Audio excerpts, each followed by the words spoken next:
Good morning all of you.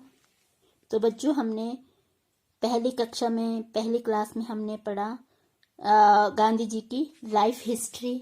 उसके बाद हमने पढ़ा कि गांधी जी के दार्शनिक विचार। और अब जो आज हम पढ़ेंगे गांधी जी एजुकेशनल फिलॉसफी, गांधी जी का शिक्षा दर्शन। गांधी जी का जो शिक्षा दर्शन है उसमें कहा गया है कि गांधी जी ने शिक्षा को एक सामाजिक पुनर्निर्माण का सशक्त साधन माना है। गांधी जी की नई शिक्षा प्रणाली बेसिक एजुकेशन, करके सीखने और अनुभव द्वारा सीखने पर यह आधारित है।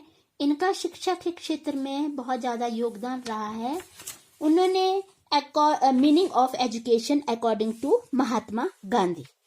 शिक्षा से मेरा अभिप्राय एक ऐसी प्रक्रिया से है जो बालक अथवा मनुष्य में निहित सर्वोत्तम शारीरिक, मानसिक व आत्मिक शक्तियों को बाहर निकालने का कार्य करती है। साक्षरता न ही शिक्षा का प्रारंभ है और न ही अंत। यह केवल महिला व पुरुषों को शिक्षित करने का एक जरिया है, एक माध्यम है। By education, I mean an all-round drawing out of the best quality in child. Literacy is neither the beginnings nor the end of education. This is only a means through which man and woman can be educated. तो उसके बाद जो अब पढ़ेंगे AIIMS of education, शिक्षा के उद्देश्य। शिक्षा के यहाँ पे गांधी जी ने दो उद्देश्यों को लेके आए हैं। पहला है तत्कालिक उद्देश्य, इमीडिएट एम्स, और दूसरा है सर्वोच्च उद्देश्य, अल्टीमेट एम्स। तो सबसे पहले जो इमीडिएट एम्स है वह शिक्षा का सर्वप्रथम उद्देश्य, और अल्टीमेट एम्स जो है वह है अंतिम उद्देश्य। तो सबसे पहले इमीडिएट एम्स यानी तत्कालिक उद्देश्य, इसको कई भागों में बांटा गया है, तो पॉइंट पॉइंट करके आपको मैं समझा रही हूँ। तो सबसे पहला जो पॉइंट है वह है वोकेशनल एम्स। यहाँ पे गांधी जी यह चाहते थे कि प्रत्येक बालक को अपनी भावी आवश्यकताओं की पूर्ति तथा आत्मनिर्भर बनने के लिए उत्पादक शिल्प यानी प्रोडक्टिव क्राफ्ट को सिखाना चाहिए। इसके लिए उन्होंने शिक्षा पर बल दिया है और उन्होंने कहा है कि शिक्षा बेरोजगारी के विरुद्ध एक प्रकार का बीमा है। इसीलिए वो चाहते हैं कि वह जो बालक है, भावी पीढ़ी के बालक हैं, वह आत्मनिर्भर बन सके। इसीलिए ये शिल्प उद्योग वगैरह, उत्पादन उद्योग आदि पर उन्होंने बल दिया है। दूसरा है कल्चरल एम्स। इसमें यहाँ पे गांधी जी शिक्षा का सांस्कृतिक पक्ष उसके शैक्षिक पक्ष के समान महत्वपूर्ण मानते हैं। यानी व्यवसायिक शिक्षा व सांस्कृतिक उन्नति साथ साथ होनी चाहिए, ये दोनों साथ साथ होनी चाहिए। यही शिक्षा का मुख्य आधार है। अब जो तीसरा पॉइंट है वो है कैरेक्टर एम्स। गांधी जी के अनुसार यहाँ पे संपूर्ण ज्ञान का अंत चरित्र निर्माण होना चाहिए। यानी जैसे चरित्र निर्माण से अभिप्राय क्या है कि नैतिक मूल्यों का विकास, जैसे साहस, मानव सेवा और आत्म नियंत्रण आदि, ये विकास होना चाहिए बच्चों में। तो जो फोर्थ पॉइंट है वह है टोटल डेवलपमेंट एम्स। यहाँ पे गांधी जी के अनुसार रियल एजुकेशन वह है जो बच्चों के शरीर, मन व आत्मा का संपूर्ण विकास करती है। उन्होंने कहा है कि मनुष्य मात्र बुद्धि नहीं, मात्र शरीर नहीं और न ही केवल मन या आत्मा है। मानव के निर्माण के लिए तीनों का होना बहुत जरूरी है। यानी शरीर, मन और आत्मा, इन तीनों का संतुलित योगदान बहुत आवश्यक होता है। फिफ्थ में डिग्निटी ऑफ लेबर। यहाँ पे विद्यार्थियों को श्रम का सम्मान करना भी सिखाना चाहिए, क्योंकि जो भी कार्य करे उसमें कोई शर्म महसूस नहीं होनी चाहिए। तो गांधी जी चाहते हैं कि श्रम का सम्मान किया जाना चाहिए। उन्हें अपने हाथों से कार्य करने में कोई भी शर्म महसूस नहीं होनी चाहिए। 6 पॉइंट है training for leadership. Gandhi ji का यहाँ विश्वास है था कि सफल लोकतंत्र के लिए अच्छे नेताओं की आवश्यकता होती है। उसी तरह शिक्षा के माध्यम से भी अच्छे नेता बनने की सीख प्राप्त हो, तभी छात्रों में रिस्पॉन्सिबिलिटी की भावना उत्पन्न होगी। 7th पॉइंट है इंडिविजुअल एंड सोशल एम्स। यहाँ पे गांधी जी ने कहा है कि शिक्षा का उद्देश्य इंडिविजुअल एंड सोशल दोनों दृष्टिकोणों से रखा जाना चाहिए, तभी व्यक्ति श्रेष्ठ बनेगा और समाज सुदृढ़ होगा। इसके बाद ये था आपका तत्कालिक उद्देश्य, इमीडिएट एम्स। अब जो दूसरा है, वह दूसरा जो उद्देश्य है ये है अल्टीमेट एम्स। इसमें पहला जो है स्पिरिचुअल डेवलपमेंट। इसमें गांधी जी कहते हैं कि आत्मानुभूति और आत्मिक विकास को गांधी जी की शिक्षा प्रणाली में एक महत्वपूर्ण स्थान दिया गया है। उनके अनुसार नैतिक चरित्र का विकास और संपूर्ण विकास सभी को एक अंतिम वास्तविकता के उद्देश्य की ओर मोड़ा गया। परमात्मा में आत्मा का सहभाग्य होना चाहिए।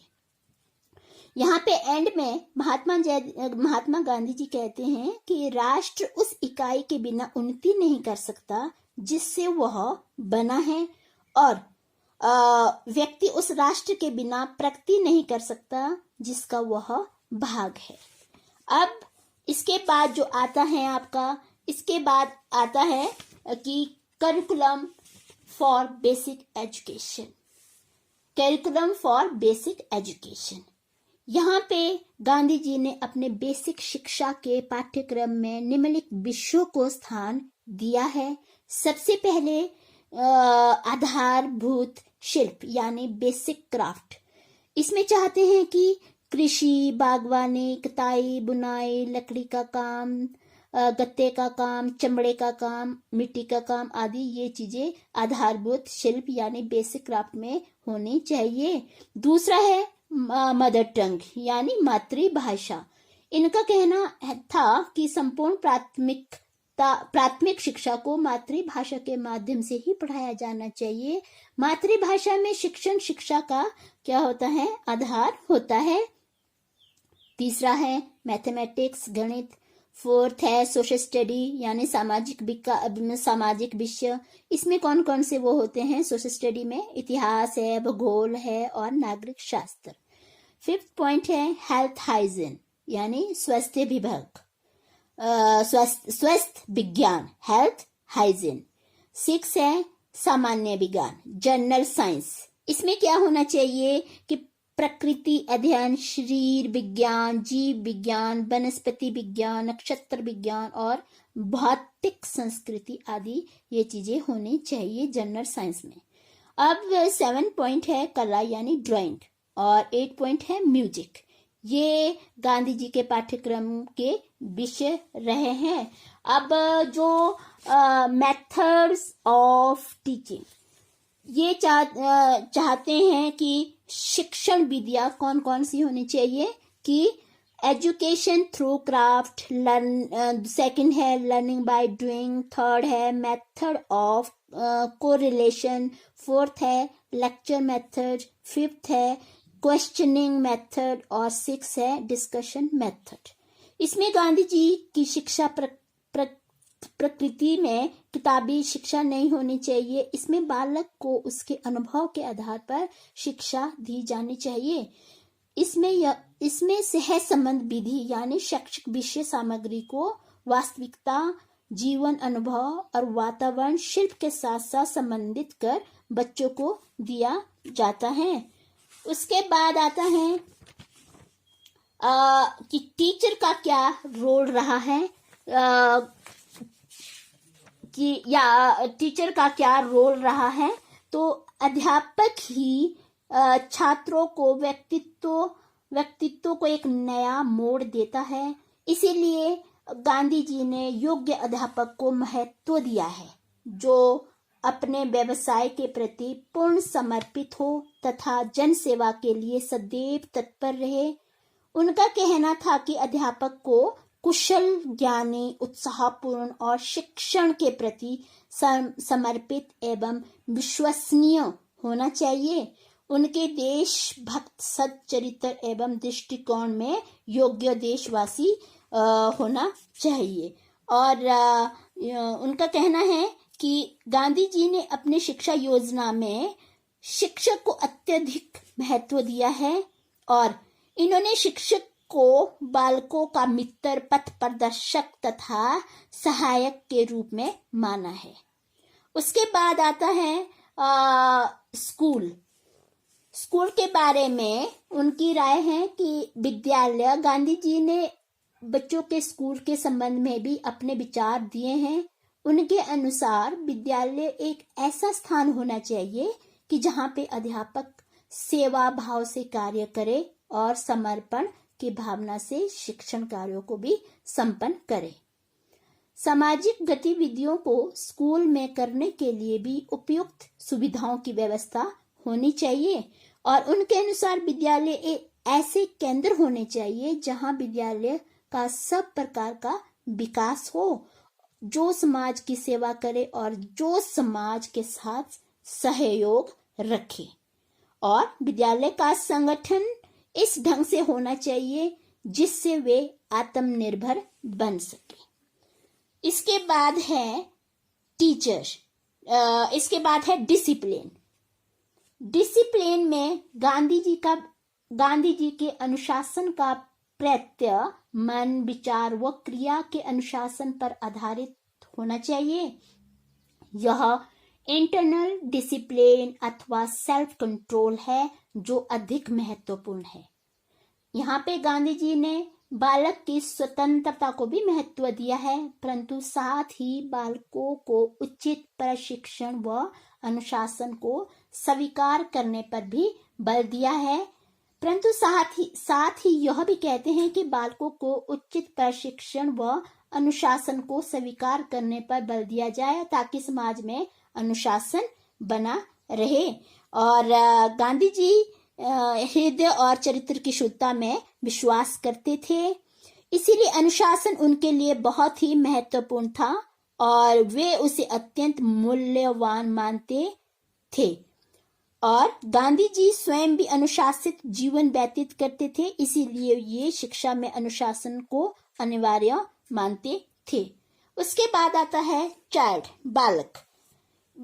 बालक के बारे में गांधी जी का कहना है कि विद्या अभ्यास के लिए अच्छे आचरण की आवश्यकता होती है, अतः यही सभी विद्यार्थियों को ब्रह्मचारी होना चाहिए। उनका विश्वास है या उनका कहना है कि सारे जो विद्यार्थी हैं उन्हें ब्रह्मचारी होना चाहिए ताकि वे संयम, नियम और सदाचार से रहे और अपना कर्तव्य पूरा करे। और गांधी जी ने विद्यार्थियों में शारीरिक बल, बौद्धिक बल, चरित्र बल और आत्मिक बल की अपेक्षा भी की है। इसके बाद आता है मूल्यांकन। गांधी जी के शिक्षा दर्शन का मूल्यांकन, estimate of educational philosophy of Gandhi ji. अंतिम यहाँ पे है मूल्यांकन। गांधी जी ने संसार में एक महान शिक्षा शास्त्री के रूप में ख्याति प्राप्त की है। यहाँ पे गांधी जी का मत है कि शिक्षा का उद्देश्य बालक के शरीर, मन और आत्मा का पूर्ण विकास करना है। उनका कहना है कि यह जो विकास होता है चहुमुखी विकास, सर्वोत्तोन्मुखी यानी चहुमुखी विकास होना चाहिए, जिससे बालक की विभिन्न शक्तियों में सामंजस्य स्थापित किया जाए। और उनका कहना है ये भी है कि जीविकोपार्जन, जीविका कमाने का उद्देश्य अत्यंत महत्वपूर्ण है और व्यक्ति की नैतिक, बौद्धिक व आध्यात्मिक उन्नति तभी संभव हो सकती है जब वह भोजन, वस्त्र, निवास की बुनियादी आवश्यकताओं से भी मुक्त हो, तभी ये चीजें हो सकती है। उसके बाद आता है गांधी जी ने अपने उद्देश्य की प्राप्ति के हेतु एक पाठ्यक्रम की रचना की और उसमें मातृभाषा को सबसे पहले प्रमुख स्थान दिया। उनके जो पाठ्यक्रम है सब मातृभाषा को एक प्रमुख स्थान दिया गया है। मातृभाषा द्वारा शिक्षा देने पर अधिक बल देकर उन्हें अपना मार्ग प्रशस्त किया है। अब यहाँ पे गांधी जी की शिक्षण विधियों का भी आधार मनोवैज्ञानिक होना चाहिए। उन्होंने एक उपयोगी हस्तकला के माध्यम से शिक्षा देने के सिद्धांत को भी अपनाया है और यहाँ पे अनुशासन के संबंध में उन्होंने हमें एक चेतावनी भी दी है कि वर्तमान परिस्थितियों द्वारा सिद्ध जो हो चुकी भी है। गांधी जी ने यहाँ पे कहा है कि जो अध्यापक में संयम, सदाचार, चरित्र, मनोबल नहीं होगा तब तक वे बालकों को अनुशासित नहीं कर सकते जब तक उनमें स्वयं नहीं होगा। आज सभी इस प्रकार की महत्ता को स्वीकार करते हैं। यहाँ पे एंड में गांधी जी कहते हैं कि बालक की व्यक्तिगत रुचि, रुझान और योग्यताओं का आदर किया जाना चाहिए और उन्हें सामाजिक हित को भी मान्यता दी जानी चाहिए। Thank you.